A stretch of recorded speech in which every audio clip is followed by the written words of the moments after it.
Hello guys, in this video we'll have a code review by a senior developer. I recently noticed that Benjamin open sourced his new version of his blog. So yeah, it's public on GitHub, and in this video I've picked 6 tips from Benjamin. Some of them are really opinionated and debatable, and we can discuss them in the comments below. So we will talk about routes, eloquent, global scopes, global helpers in Laravel, artisan command to sync the data from the old version, and much more. Let's dive in to see what we can learn from Benjamin. So we start our review with the routes, and here you have the first tip, invocable controllers. So as you can see, the routes don't have the methods for each controller, which means that each controller has one method. So for example, you can see list post controller, list links controller, and then for example, show post controller.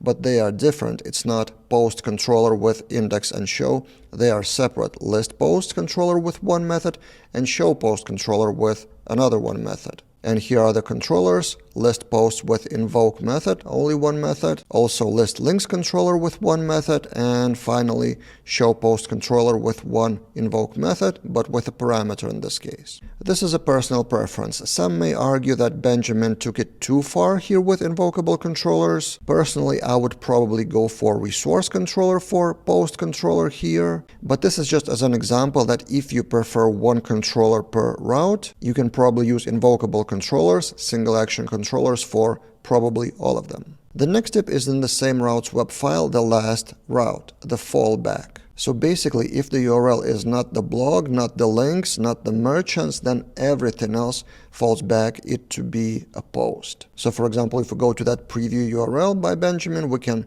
click latest and it gets us to the blog. Then there's a link called links, which is the URL for another controller. But then everything else, wherever we click latest, for example, it will take us to URL that doesn't contain any /blog or /article or whatever, but everything else, all the other URLs, no matter the slug, is basically the article. And it's important for that route to be the last, as Benjamin states in the comment. There's another syntax option called route fallback in Laravel, but that one is mostly used for 404 pages, not found pages, and error pages, something like that, like error fallback. The next tip will be about eloquent and not writing the query twice. So the task is this. On the list of links page, your task is to show this: how many developers submitted the links, and show 10 random avatars. And both of them are actually almost the same query. From the same table of link, you need to count them all and then show 10. So this is how it looks. First, the main query, select users, excluding the emails of Benjamin himself, and then using the same query twice. So as you can see, there's no get here at the end. Instead, getting those avatars in random order, 10 random users, and you see get here, which gives the collection, and then also the same variable of distinct users query is reused for count, which means that it will not execute those for the count. So in other words, this is the base query with conditions, and then you get count from those conditions, and for this list of avatars you add more conditions with get. And it still performs 2 queries to the database, 2 SQL queries, but the benefit is to not write these conditions twice. The next tip will be also about eloquent and about global scope for ordering. I've noticed this code in the model of metric: add global scope for ordering for all the queries throughout all the project for that specific model. This is interesting. I haven't done that before myself. I'm not a big fan of global scopes in general. They are pretty risky, especially if you work in a team and other developers may not notice that there's a global scope running. And even Benjamin says his opinion is pretty similar. And I like how Benjamin in general is commenting the code for basically himself and his future self, and also for anyone who would read that, like ourselves in this video. He's commenting not the what, but the why. So this is a great example of commenting.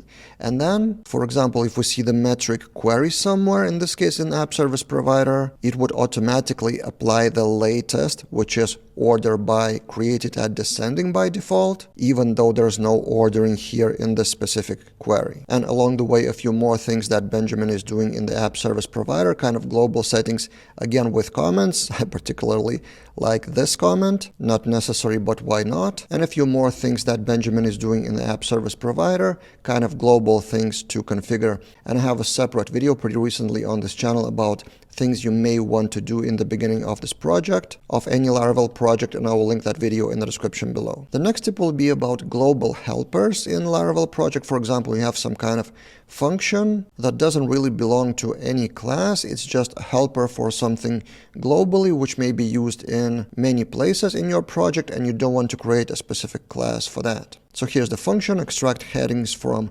Markdown, because the blog is powered actually by articles in Markdown, not in the database. And Benjamin is again hilarious with the comment, handy helper was written by ChatGPT. So yeah, there's a helper function, this one, which is actually used in the blade like this. Loading blade component and passing the function result as a blade component property. And to enable that behavior in Composer.json, you need to register that file, app-helpers.php, in the files in the autoload. Personally, I don't really like global helpers. I prefer all the project to be in classes, and even in my course, How to Structure Laravel Projects, I mention global helpers, but even in the title of the lesson, it's last resort. It's one of those things that Laravel and PHP allows to do, but it doesn't mean that you should do it. And the more I looked at this app helpers file, the more it reminded me of WordPress with functions PHP file, which is usually a huge file. Not sure if you have worked with WordPress or maybe it has changed, but I remember back in the day scrolling through huge file of functions all in one. So from that time, I don't really like global helpers in general. And the final tip I want to show in this video is about migrating the data from your old version to new version. So Benjamin is working on that blog. This is the repository is called blog v5 and the URL is preview,